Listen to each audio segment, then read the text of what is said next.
sports are inherently risky, right? It's a physical activity. We're putting our bodies at risk. It's part of what makes them what they are. And so what we're trying to understand now is, where is the line of too much? Where is the threshold where we should be limiting exposure? Hi, my name is Owen Griffith. I'm an assistant teaching professor at Penn State University. I also do research in the Penn State Sports Concussion Lab. I have a background in elite level soccer and coaching. I played soccer at Penn State as a captain here, and then I was an assistant coach at Penn State as well. And I had a short professional playing career.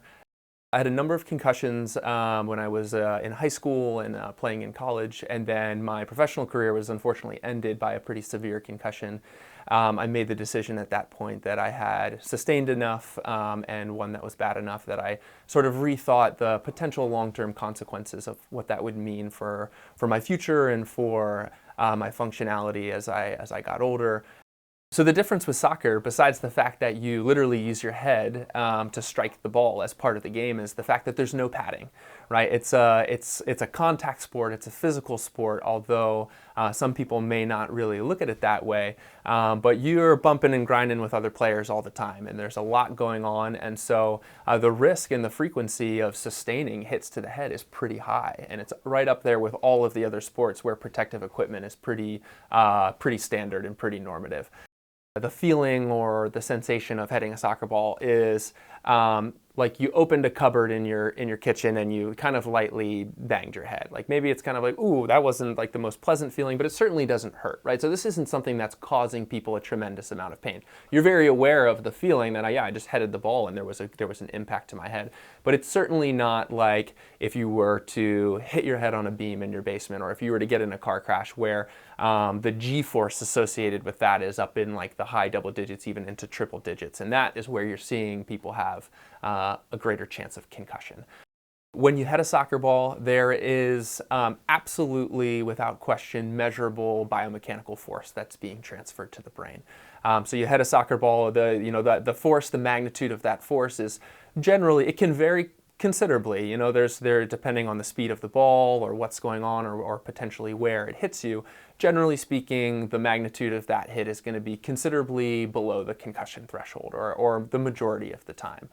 So that's a good thing. That means that every time you hit the soccer ball, you're not sustaining a concussion. But what is happening is a measurable, either linear or rotational acceleration to the skull.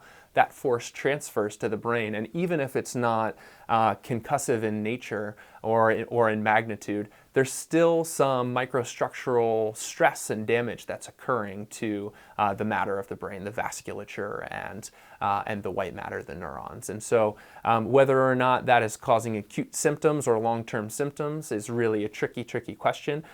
Yeah, what we're really talking about here is the accumulation of those smaller hits that seem in the moment to be totally unrelated to any sort of symptoms or any problems whatsoever, that we're now asking the question of are these causing neurodegeneration downstream?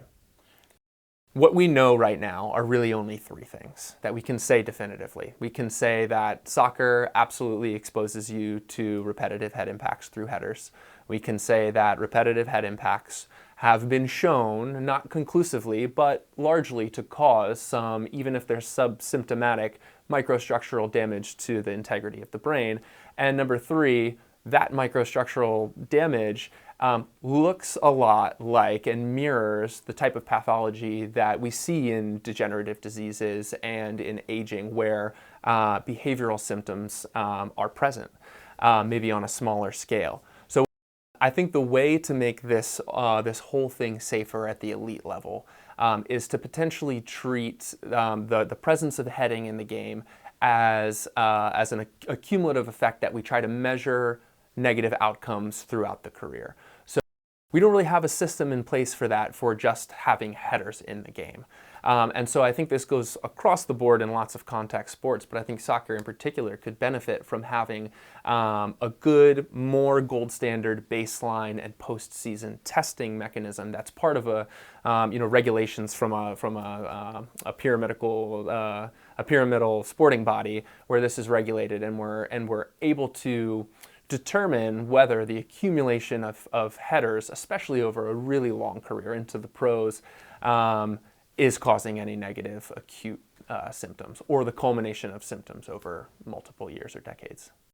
While we understand that this is a risky behavior that is normative within the sport, it is similar in that sense to lots of other types of physical and potentially dangerous behaviors in the sports that we love and are a huge part of our society and ultimately offer us a lot of pro-social and pro-health benefits. And so I think it's important to look at heading in soccer with caution and to try to continue to study it to uncover whether or not we should be as concerned as maybe like modern media has led us to be. At the same time, I think it's really important to not take an alarmist approach and recognize that it is part of the game that is not really going anywhere. And so with that, let's focus maybe a little bit more of our time and energy on making it safer, finding ways to make people better at it by improving form and all these things, and being very, very honest with ourselves, and by ourselves I mean athletes and healthcare professionals, around the question of how much is too much.